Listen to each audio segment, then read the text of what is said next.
Dia seseorang yang menyelesaikan studinya di bidang kedokteran, belajar di Baghdad, kemudian melanjutkan S2-nya di Liverpool, melanjutkan belajar di sana. Tatkala dia berada di Amerika dan dia mendengar bagaimana telah berkumpul musuh-musuh Islam membuat langkah-langkah ke depan untuk memurtadkan seluruh negeri Afrika. Mereka ingin menjadikan target mereka kala itu tahun 2000 seluruh negeri Afrika murtad beragama Nasara. Itu target mereka. Dia kaget. Setelah dia mendengar, dia tidak diam, berangkat ke Kuwait, negeri asalnya. Dia bukanlah orang besar pada hakikatnya dari sisi ketenaran, tidak. Abdurrahman Al-Sumait, tak banyak orang mengenalnya. Apa yang dia lakukan? Dia tinggalkan Kuwait, berangkat berpuluh tahun, 30 tahun lebih berdiam di Afrika sana. Subhanallah. Berdakwah, menyuruh manusia kepada agama Allah Subhanahu wa taala. Tahukah Anda berapa orang Islam di tangannya? Tadi saya katakan dia bukan orang alim besar, tapi dia punya semangat besar, punya cita-cita besar. Berpuluh tahun di Afrika, dia berhasil mengislamkan 10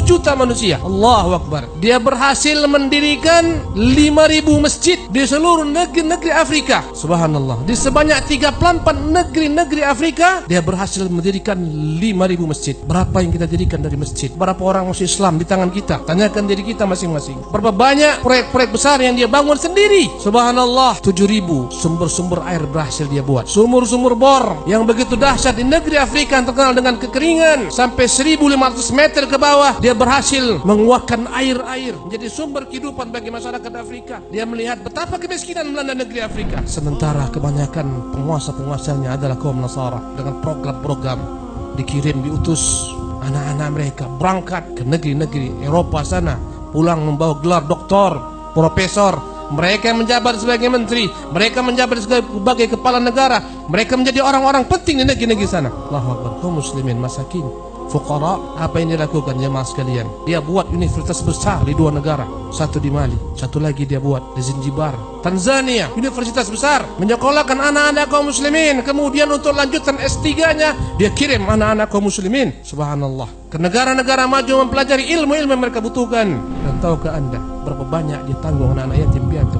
13.000 anak-anak yatim piatu yang dia tanggung, dia sekolahkan sampai gelar doktoral dan pulang ke negeri mereka menjadi orang-orang besar. Bahkan di antara mereka pernah berkata, dan dia asalnya adalah anak yatim piatu yang didanai oleh Syekh Abdurrahman Al-Sumait ketika menjabat sebagai menteri. Saya ini adalah didikan Abdurrahman Al-Sumait. Dia sekolahkan saya dari kecil sampai saya memperoleh gelar doktoral, sampai saya duduk di tempat ini. Ketika dia kuliah di Kanada, istrinya menceritakan dalam beberapa tahun, 4 tahun di Kanada, istrinya hanya punya 4 pakaian saja. Harta mereka jadikan untuk jalan menuju surga Allah Subhanahu wa taala. Karena dia berkhidmat untuk Islam dan kaum muslimin, setiap tahunnya ada hadiah diberikan oleh kerajaan Saudi atas nama Malikul Faisal terhadap orang-orang yang berjasa bagi Islam. Beliau mendapat 1 juta rial. Allahu Akbar. Bilangan tidak kecil. Tahukah Anda berapa yang diambil? Sepeser pun tidak diambil untuk dirinya. Semuanya diinfakkan di jalan Allah Subhanahu wa taala. Dia menceritakan bagaimana dia berdakwah di negeri Afrika. Subhanallah. Tatkala dijemput oleh seorang ingin bertemu dengan dia dan ternyata terlambat, mereka mengatakan mereka terhalang dalam perjalanan, banyak halangan di tangan. Kata dia,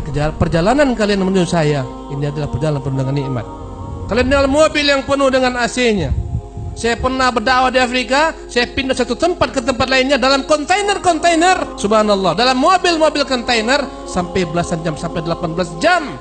Pada tahun 2013 beliau meninggal, rahimahullah tabaraka taala rahmatan wasi'atan. Orang ini adalah orang yang tak begitu dikenal oleh manusia, tapi orang-orang Afrika mengatakan dialah raja di Afrika sana. Fuqara, masakin, mereka mengenal dia. Dan dia bukanlah orang berilmu syar'i sebagaimana saya sebutkan tadi, tapi dia mampu melakukan banyak hal dalam dakwah. Ini contoh daripada contoh-contoh orang besar yang mampu berdakwah dengan apa yang dia miliki. Subhanallah. Maka Anda wahai kaum muslimin yang dimuliakan Allah Subhanahu wa taala, tanyakan kepada diri Anda, apa kontribusi Anda telah berikan kepada Islam dan kaum muslimin?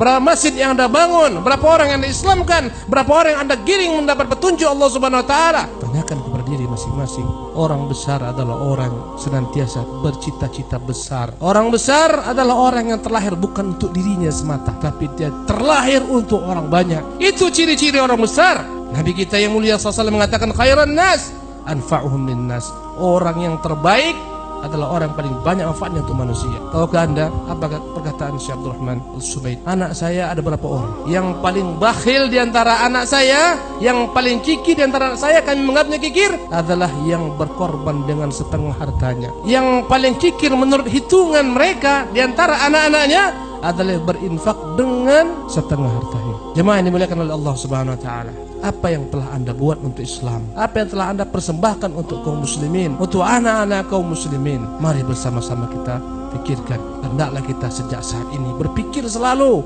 sebelum aku meninggal, apa yang ku buat untuk Islam? Harta yang kita cari semuanya tak akan mungkin kita bawa ke dalam yang kubur. Yang akan kita bawa adalah amal saleh.